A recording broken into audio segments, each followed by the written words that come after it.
Quand on pense aux Spartiates, on a tout de suite des images de courage, de sacrifice. Mais la réalité, elle, est bien plus sombre. Alors aujourd'hui, on va gratter un peu le vernis de cette légende.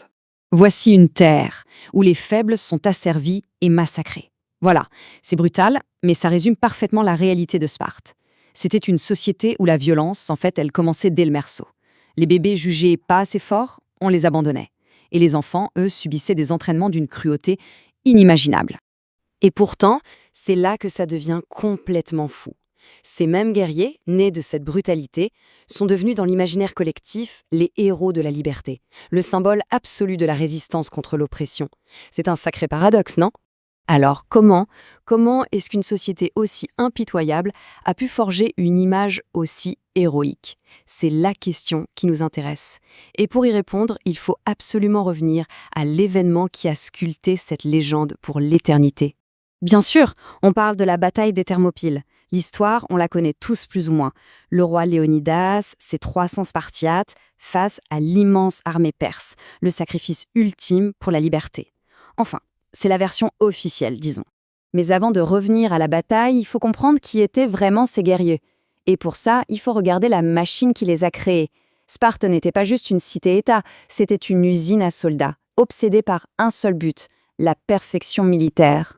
Et le cœur de cette machine, c'était l'agogé. Attention, ce n'est pas une école comme on l'entend. C'était un programme de conditionnement total.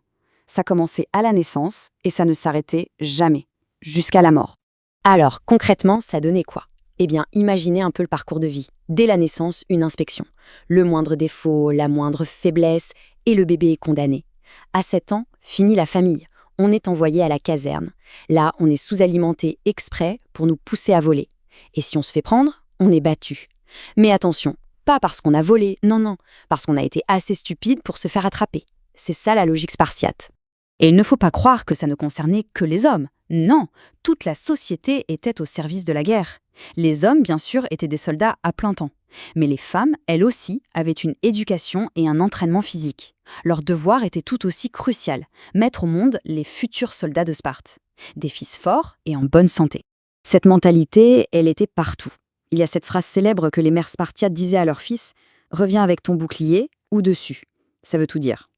Revenir vivant mais vaincu, c'était la honte absolue. Pire que la mort. Mais attendez, tout ce système, cette société entièrement tournée vers la guerre, ça repose sur un secret. Un secret un peu honteux.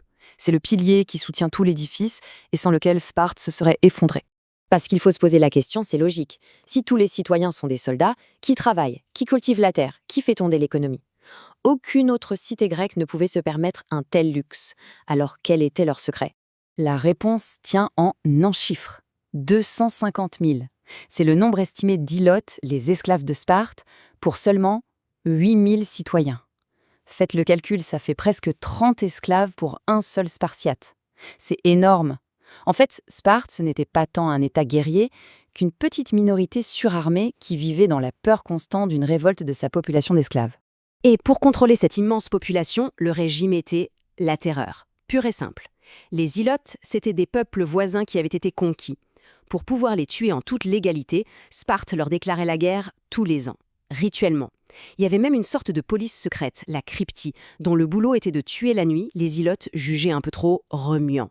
C'est cette peur panique de l'ennemi intérieur qui explique pourquoi Sparte était toujours très réticente à s'engager dans des guerres lointaines. Ok, maintenant qu'on a ce tableau d'ensemble, cette réalité brutale, retournons à notre fameuse bataille des Thermopyles. Et on va voir que tout prend une nouvelle dimension. Alors, la bataille en elle-même, elle se déroule sur 3 jours. Pendant 2 jours, c'est un mur. Les Grecs, bien positionnés dans ce passage étroit, repoussent vague après vague d'attaques perses. Même les fameux immortels, la troupe d'élite de l'Empire, se cassent les dents dessus. Et puis, au 3e jour, tout bascule à cause d'un traître. Leur secret tactique, c'était la phalange. Il faut s'imaginer un mur humain, des boucliers qui se chevauchent, des lances de plusieurs mètres qui dépassent. C'était une forteresse mobile. Pour les soldats perses, avec leur équipement léger, attaquer cette formation, c'était comme se jeter dans un broyeur, un véritable hachoir à viande. Et attention, ce n'était pas juste de la force brute. Les Spartiates étaient aussi des maîtres tacticiens. Ils utilisaient par exemple des fausses retraites pour appâter les Perses dans le défilé, avant de se retourner d'un bloc pour les massacrer. Une discipline et une coordination tout simplement impensables pour la plupart des armées de l'époque. Il y a cette anecdote qui dit tout de leur état d'esprit. Quand on leur a dit que les flèches perses seraient si nombreuses qu'elles cacheraient le soleil, un Spartiate aurait répondu « Tant mieux, on se battra à l'ombre ». Voilà. C'est ça, la mentalité spartiate. La mort n'est pas une crainte, c'est juste une option sur la table. Maintenant, jetons un œil aux forces en présence, parce que c'est important. D'un côté, on a environ 7000 Grecs, avec nos 300 Spartiates. De l'autre, l'armée perse, on parle de peut-être 250 000 hommes. Le déséquilibre est total, écrasant. Et le plus important, c'est qu'ils le savaient pertinemment. Alors au final, quel est l'héritage de cette société, cette espèce de cauchemar totalitaire? C'est ici que le paradoxe atteint son sommet. Parce que soyons clairs, militairement, les Thermopyles, c'est une défaite totale.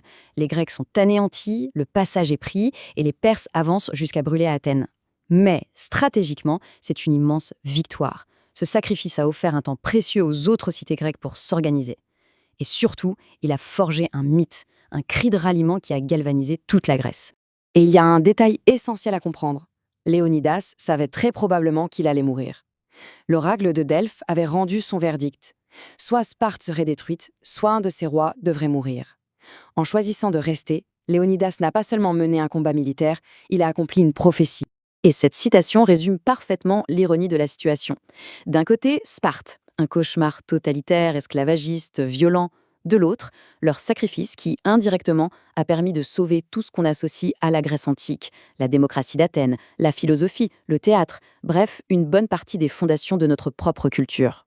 Et ça nous laisse avec une question assez vertigineuse et un peu dérangeante. Est-ce qu'une partie de nos libertés, de nos idéaux, a été sauvée par une société qui en était l'exact opposé? L'histoire, bien souvent, n'est pas une affaire de morale. Et parfois, il faut admettre que les racines des choses qu'on admire le plus poussent dans le terreau le plus sombre. C'est un paradoxe qui, je pense, a de quoi faire réfléchir.